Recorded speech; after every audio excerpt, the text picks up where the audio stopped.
on the mountain, in the valley,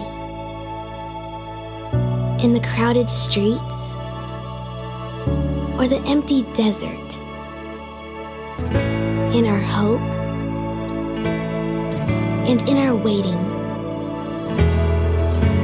we are never alone. God is with us.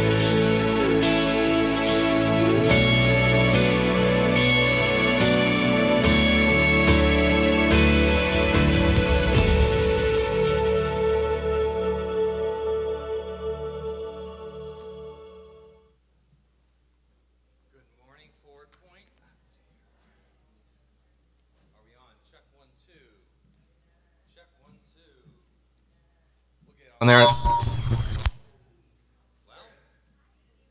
here we go. That you couldn't hear before, you definitely can't hear now. Check. No. Do we use it on mic? Can we try it one more time? Okay. Maybe we'll just use this mic here. Can we just get one of these mics to work for the moment here? Okay, how are we doing, everyone? We can improvise here. All right. Here we go. God bless music stands and corded microphones. All right. Well, they are figuring that all out. Okay. Let's see here. I think I got a test if my ears work okay. Well, good morning, and it's always great to see everyone here today. Everyone doing all right? It's very good. Hey, again, my name is Stephen Skinner, and again, for those that do not know me, I'm one of the leaders here at Forward Point. All right, do I need to, I'm so used to not holding the mic close, I think I got to get that closer. It's like 101 here. Are we better there? Everyone going to hear me now? Oh, do the other one now? All right, hold on a second here. Check 1, 2. Check 1, 2. I'm hearing something out there. Check 1, 2. It's okay now?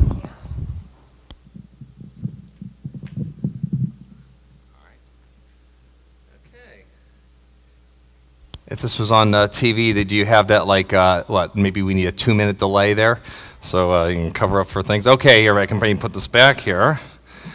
All right, can be a little more mobile then here, and maybe you can throw this here. Okay, well, yeah, so for those that do not know me, I'm one of the leaders here at Forward Point, and again, it's always awesome to share before you and be before you and see everyone's smiling faces. Just a quick little starter. Again, we are obviously in the midst of the Christmas season. Anyone done any Christmas shopping so far? Okay, we got at least a teen up here. Anyone finished their Christmas shopping? Oh my goodness. Are you like me and have not begun any of your Christmas shopping so far? Oh goodness sakes. Okay, maybe I'm the only one. Oh, Linda, all right, there you go. At least, yes, Linda and I there. I know my wife will say, Stephen, you are no good, but it's okay. I'm a person of suspense and intrigue, and you know, you never know what I'll find on Christmas Eve. No, but anyway, that's all great.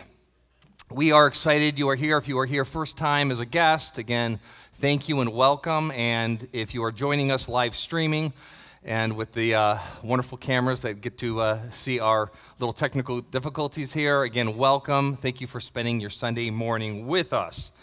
We are in the third week of a 4-week series in our Christmas series here called God with Us. And one of the things that we have been learning in this series is we are learning how we experience the presence of God differently in the different seasons that we are in life. And we have built this entire series around the verse, and again, I'm going to read it here. I'm reading it from the NLT version. If you have the YouVersion app, you can follow right along here with our notes, but in turn, if not, if you have, a Bible here, go to Matthew 1:23. I'm going to read it here again, NLT version. Look, the virgin will conceive a child, she will give birth to a son, and they will call him Emmanuel. And let's say it together, which means God is with us. God is with us. So, week 1, what we learned is God is with us in the valleys. One of the principles that we talked about is how we enjoy God on the mountaintops, but we get to know him intimately in the valleys. In the second week, which was last week, Jimmy spoke about God is with us in the wilderness and how our deepest need can become a gift when it drives us to depend on God. He talked about Elijah and how God whispered to Elijah. And one of the reasons why God can whisper to us is not because he's so far away, but because he is close. So in continuing with God with us, we are going to talk today about God with us in the storms. There's an old saying that goes, you either are just coming out of a storm, you're in the midst of one, or there's one right around the corner. And that's not normally a saying that you would, at church you'd be like, amen. No, it's not normally something you would want to do on that. But how true is that statement? You either are just coming out of one, you're in the midst of one, or one is just right around the corner. So, thinking about storms this week of life that we go through, I started getting on this kick of thinking about natural storms that happen during the year. And obviously this year, again, we did have a pretty brutal storm. I think it was hit a lot in the Carolinas, and I think that was Hurricane Florence.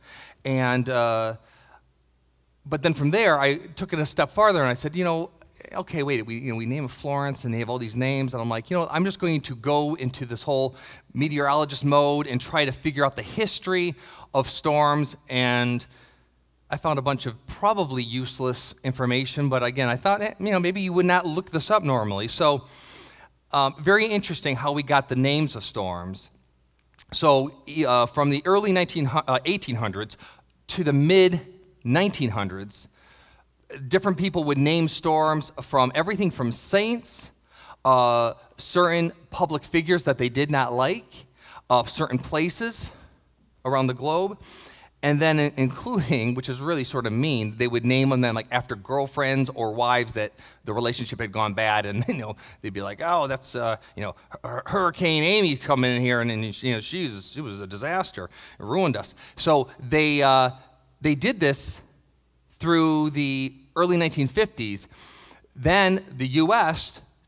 became part of a system, and they just named them after women. And again, I was reading the history on that, and they said maybe because the seas was always sort of considered, named after a woman or the Lady of the Seas and all that, they named it then. But, probably through protest, we have now equal rights of storms. And then eventually in the late 1970s, we went and actually had storms now named after both women and men. And so it just goes on and on information that's probably useless. If it's a really bad storm, they will retire the storm and never use that one again.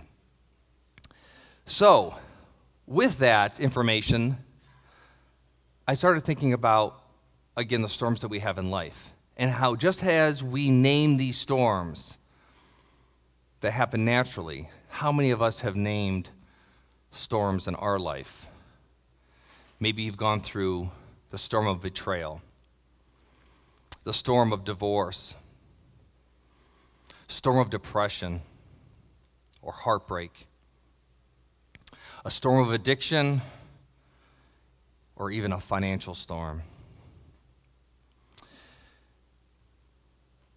Many of us find ourselves in the storms, and all we want is for them to go away. We don't even know sometimes how they came. They come out of nowhere. But what do you do when you find yourself in the midst of a storm? Unfortunately, I think what many people do is we tend to blame God. We've heard it before. We've all done it probably, where we've said, God, where are you? Can't you just remove this? Why did this happen? How is this happening? Can you please get rid of this storm? And that brings us to one of our key thoughts for today. And it is this: never let the presence of a storm cause you to doubt the presence of God. I'll say it again. Never allow the presence of a storm cause you to doubt the presence of God. I did not know that phrase 13 years ago. It would have probably helped. Many of you know my wife's name and how that name coincides with one of the worst storms in modern history. Obviously, her name is Katrina, and again, it is a little comical when people are asking her in the past, remembering her name or spelling her name. She even knows now to say, like the hurricane. And then they're like, oh, yeah. So again, that's a little bit of her claim to fame. And again, can be humorous, but some information obviously on Katrina, which was a very destructive hurricane, one of the worst in modern history. 1,800 people lost their lives. It cost over $100 billion. And literally, it struck a huge area, but New Orleans was literally underwater. It started off of, again, the Caribbean islands and off the coast. It was announced, I think it was August 23rd. And it, through the whole process, was about 8 days long. The reason why it hits home with us is not because of her name and it's attached to her name, that we were, as a family, Katrina and I and our family were about to go through our own Hurricane Katrina, as we call it. It started basically almost the same time, the next day, August 24th. You see, Katrina at the time was bearing twins. It was great. Obviously, again, you just cannot fathom unless you've had twins, the work that goes into it, and you already have 2 little kids. But she was going to have twins and did not know it was going to be during a storm called Hurricane Katrina. She was having twins. But in turn, what had happened about the previous month is we were informed that Aubrey, who was coming out second, which is Elijah's claim to fame, when anyone asks, if they're twins, he's like, I'm older by 20 minutes. That's his claim to fame. But nonetheless, Aubrey had turned around inside Katrina, and obviously she was going to be born breached, which is very dangerous. And so the doctor was working out plans and thoughts ahead of time, saying, hey, do we want to do a planned C-section? What do we want to do on this? They knew that if we could avoid it would be great, so they said, here's the deal. Let's plan that you come to the hospital during that. We will have everything ready to do an emergency C-section, but maybe the baby will turn, flip, maybe we can do something. We weighed out the risk and said, you know what? We're going to take that chance. That works for us. However, as all storms come unexpectedly, we did not get that chance. Our family storm was about to hit, and it was in the middle of the night, which was from August 23rd going into August 24th, around 1 a.m. in the morning. Katrina wakes me up to all of a sudden saying, my water broke, I'm starting to have contractions, and I do what all good fathers do when their wife is about to have a baby. I went back to sleep. No, I ignored her. No, I didn't ignore her. But did she go into labor? Yes. And was I nervous, even though I like to say, come on, I did pretty darn good. Inside you're terrified. And I think the guys might have a photo. Let's see if we have a photo of Katrina of what that scene looked like. There we go. There's a little scene of our university home there, and that's Katrina over there to the right. I am not taking the photo, just so you know. This is not a photo shot. I'm not one of those guys saying, hey. I think that is her father actually taking a photo, because we know Brett is a great photographer. I don't even know where I'm at. Maybe I'm the guy over there, puffing on a bag somewhere in the corner. No, but nonetheless, that was a scene from our bedroom. Did I forget during all this that Aubrey was breached? Yes, I forgot all about it. And the paramedics working with Katrina, yes. Were we planning on this storm? Absolutely not. But I remember vividly during that time, almost like an out-of-body experience, the same type of voice that I had heard 6 years previously before that said, I want you to live in this village. I want you to be part of something of reaching people for Christ, to build community. I believed it was the voice of God. I still do. And what the voice said was, "Do you trust me? And regardless of what happens now, am I still good?"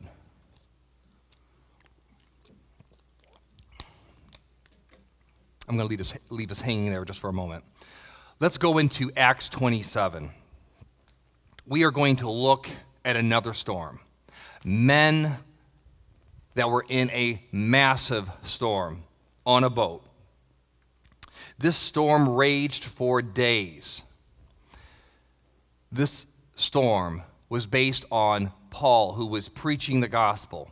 And through preaching the gospel, he was to go to Caesar, and he was basically he was a prisoner, and he was boarding a ship. And the ship was not probably supposed to sail, but it did. And they got caught in a storm that lasted, I think it was over 2 weeks. I mean, crazy, raging storm. So let's pick it up here in verse 20 here. This would be Acts 27, verse 20. Reading from the NIV here. When neither sun nor stars appeared for many days, and the storm continued raging, we finally gave up all hope of being saved. They gave up all hope. How many times in our life have we been in the middle of a storm and it continues to rage? It does not stop. It seems like when you think it should get better, it gets worse, to the point where we have given up hope. Maybe right now, some of us, our marriages do not look like they're going to make it. Maybe we are just literally stifled with debt, and we will feel like we will never get out of that. Maybe right now we are alone or depressed, and that storm continues to rage, and we are giving up hope. Verse 21, after they had gone a long time without food, Paul stood up before them and said, "Men, you should have taken my advice not to sail from Crete. Then you would have spared yourself this damage and loss." Now again, we probably would have to understand the context, but how many of you really like a backseat driver? And how many of you would, after days of a storm raging and you haven't eaten, you get the guy who in theory is a prisoner, telling everyone, "I told you so, you shouldn't have done it." It's like, okay, he's the first one to go over. No, you literally, it's got to be like, oh, come on. But why was this crew? Why was this crew in the storm? They were in the storm because it was their own fault. They should not have sailed. Paul warned them even. It was a dangerous time, but they thought they had a break. Just like Katrina and I thought that we would probably make it to the hospital. It is funny sometimes what happens and how our mindsets work when we're going through a storm. A lot of times what happens is, and again, I'm sure we've all known someone that's done this, maybe ourselves, we've done it where you start blaming the devil on it. And I've been around those people. It's like it's always the devil's fault. The devil made me do it. The devil's got me all messed up right now. The devil's got this. And sometimes we just need to take responsibility. Yes, you do have an enemy that wants to steal, kill, and destroy. Absolutely. But sometimes our storms are based upon our own fault. I don't want to see anyone elbowing or someone next to you. No. But because sometimes we have been casualties. We have been part of it. We have seen, again, children go through tough things with their parents' relationships. We've seen companies before where they've made changes and you lose your job through it. Sometimes it has nothing to do with you and your casualty, and other times it has everything to do with us, and we get ourselves into a mess. I think sometimes it's easier to think that like God will do something or save us or get us out of it when it is the devil's fault, when he called us to do something and you got the enemy working against you. Sometimes I think it's easier to believe that. But when it is our own fault, sometimes it's so hard having the humility to say, God, I need you in the midst. Maybe, just maybe, you got all emotional and you yelled at your boss and you wonder why you lost your job. Maybe you procrastinated on a homework assignment and you're watching too much Hulu or eating pizza or whatever, and you didn't get the right grade. Maybe you dated someone that you weren't supposed to date. No, I was thinking about it. How many times has our mother told us not to date someone, or our father told us not to, or our best friend told us not to date someone? Your fortune cookie told you not to date. No, and we still do because we believe in the potential of a person. And yet it was not the right person. Sometimes I think this is why we give up all hope, because somehow we feel we were the cause of it.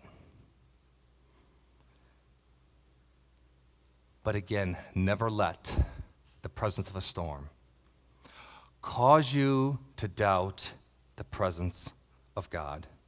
Let's read on. Acts 27, 22 and 23 here. Paul says, but now I urge you to keep up your courage. Not because one of you will be lost. Not one. Only the ship will be destroyed. Last night, an angel of the God to whom I belong and whom I serve stood beside me. How many times do we need to hear that? To keep up your courage, to not lose hope. I thought about that. I also thought about the fact Paul making such a bold stance among people who probably had no idea, or thinking he's lost it, he hasn't eaten in how many days. He's out there thinking that all of a sudden some supreme being is next to him. And that somehow the storm that's raging around him, we can be saved. But Paul knew something that the other prisoners, that the other crew did not know. That a storm can be raging all around us, but the presence of God is where peace is at. If you are a follower of Christ, you are not bound by the cares of this world in the midst of our every storm. When you are a follower of Christ, you know that your God can go before you. He is already in tomorrow. He is behind us. His Spirit can dwell inside us. He watches over us. He can direct our paths. He comforts us in our pain. He lifts us up when we are down. He encourages us when we are discouraged. He is our strength when we are weak.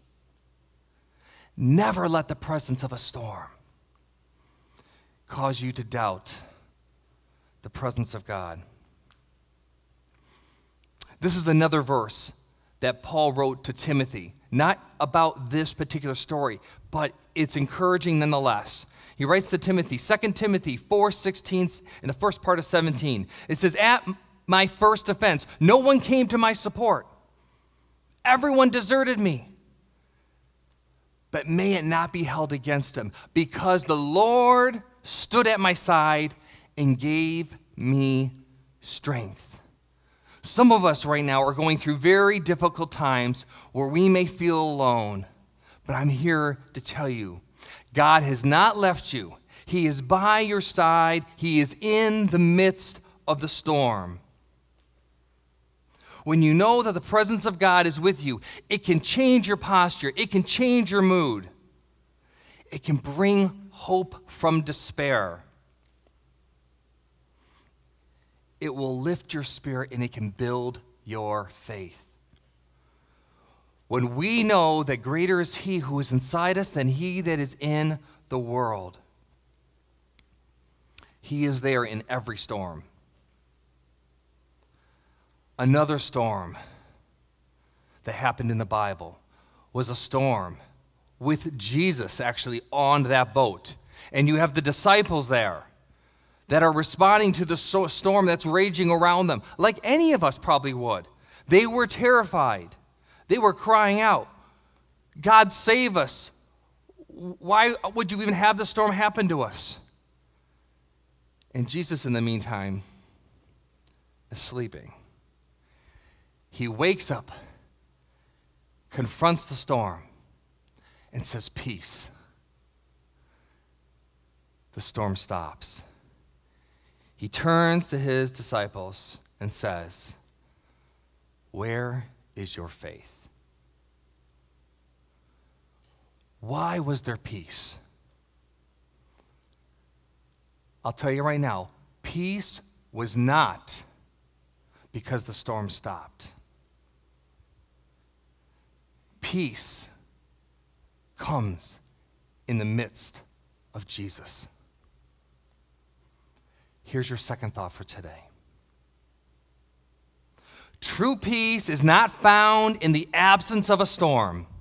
Peace is found in the presence of Jesus. I'll say it one more time. Peace is not found in the absence of a storm. Peace is found in the presence of Jesus. You can have everything raging around you, but if Christ is there with you, there is peace. Let's read on. Acts 27, verses 23 and 24. Again, Paul says, last night an angel of the God to whom I belong and serve stood beside me and said, do not be afraid, Paul.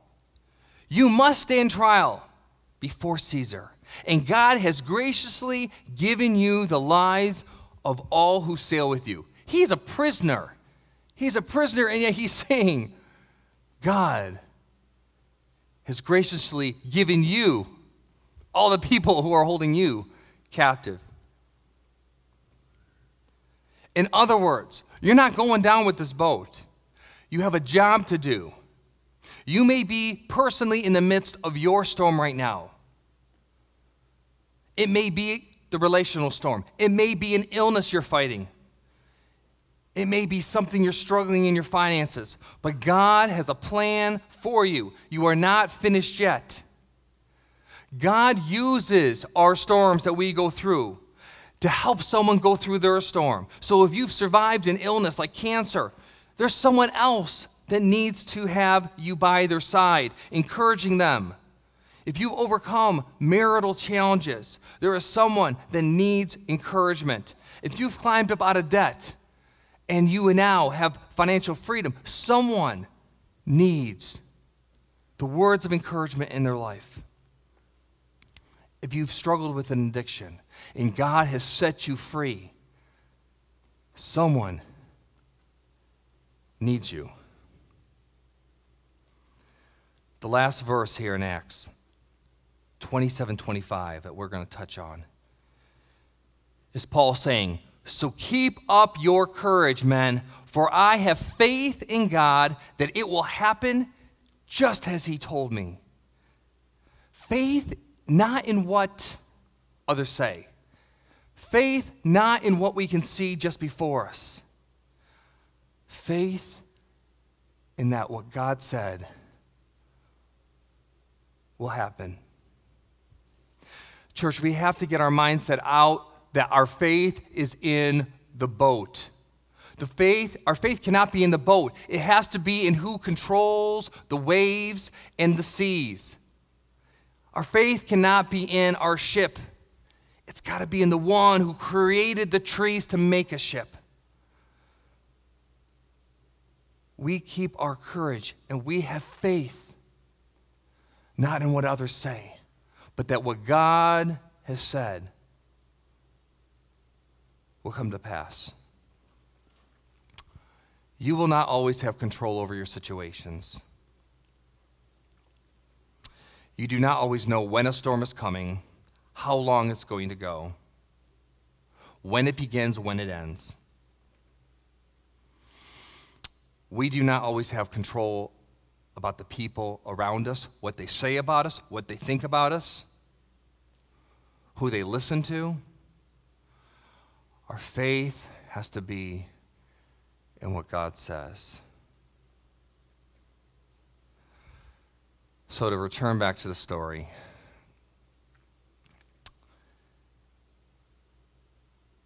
the answer I remember telling the Lord, this was Elijah was already, I guess I did it by myself in a way, and that was first, totally forgetting about Aubrey being breached. And then all of a sudden I remember all this commotion when they were just saying, oh my goodness, feet first here or whatever. I'm like, hey, that works for a pool at the at the community pool, feet first. But no, it does not work in delivering. They didn't even tell us until afterwards they had never had a successful breech baby. It's probably a good thing. But I remember saying to the voice of God, regardless of the outcome today, I trust you, God. You will be good regardless. We will follow you. We will accept what you say. It is always a wonderful thing when things come together. And Aubrey was born. There was many challenges ahead of us, from health things to the days ahead had many turbulent moments. But since then, the only thing that's really challenged them is me wanting to maybe take them out myself. No, I love them dearly, and it is amazing how God was in the midst of our storm. We will all continue to face storms. But now I know not to let the presence of a storm cause me to doubt the presence of God, and that peace is not found in the absence of a storm. True peace is found in the presence of Jesus. The ship around us may be destroyed, but we can be saved. Not because we put our faith in what men say about us, what people say about us, what the country says about us, what politicians say about us, what our job says about us, our friends say about us. We have faith in God that what He says will happen. Look, the virgin will conceive a child. She will give birth to a son, and you are to give him the name Emmanuel, which means God is with us. Never let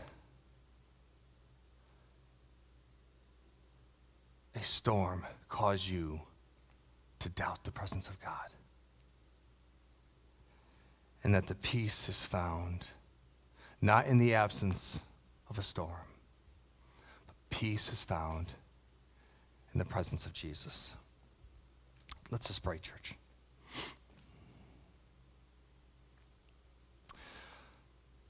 Father, I thank you for these messages that I pray hit home today. I know with all my heart, when I come up here and share something, I am not sharing as one who has surpassed anything. I am one who shares as someone just like anyone else. The same struggles, the same hurts. The same moments where when we are going through someone, I'm wondering where you are. Why would you allow this to happen? How fast, how soon can you remove the storm from me?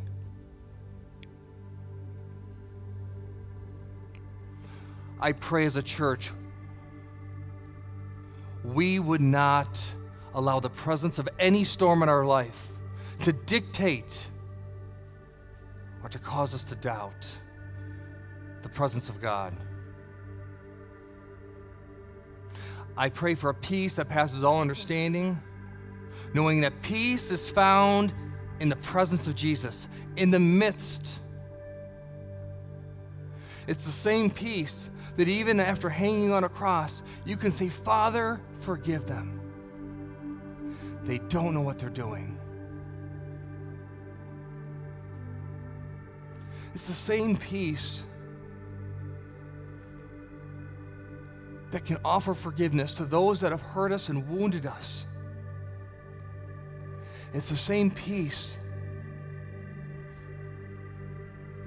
that can say to someone, a new command I give you, love one another as I have loved you.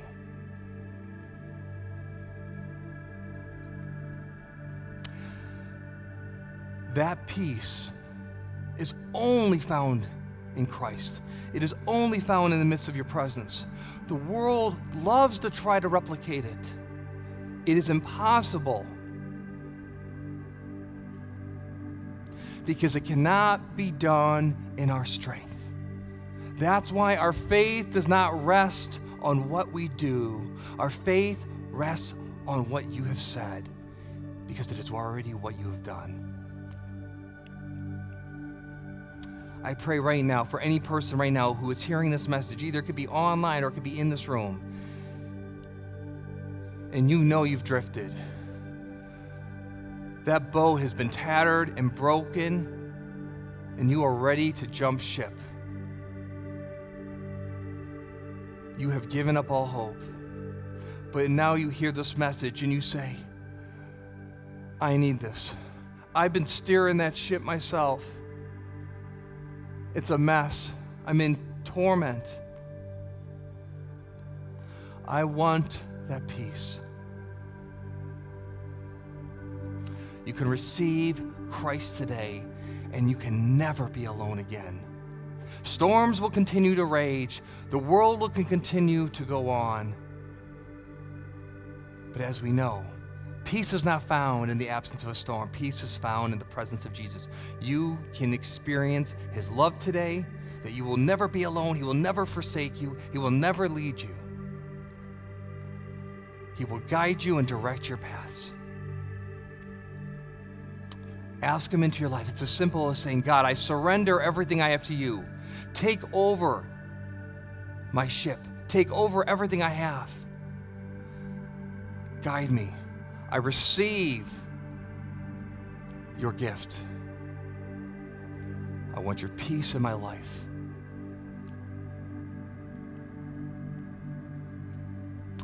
And if you're saying right now that I know him, but I've drifted away, I ask you today to open up your heart to him. It can be so difficult, but it is based on faith. It is not based on what we can see. Part of what happens in that story is they wanted to let down these lifeboats. They wanted to have enough food, but they had to get rid of it all. Isn't it amazing how sometimes to get into the presence of God, to truly trust God at what he says, Paul had to say, you cannot jump ship, and you cannot try to get into those lifeboats. You will perish.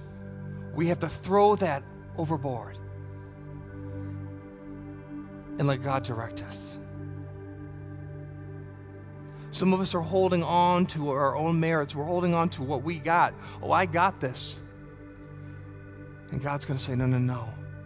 Are you willing to give it over to me? Are you willing to let me direct your paths? Father, I pray for courage and strength for every single person here, that what you have said will come to pass. You love your people.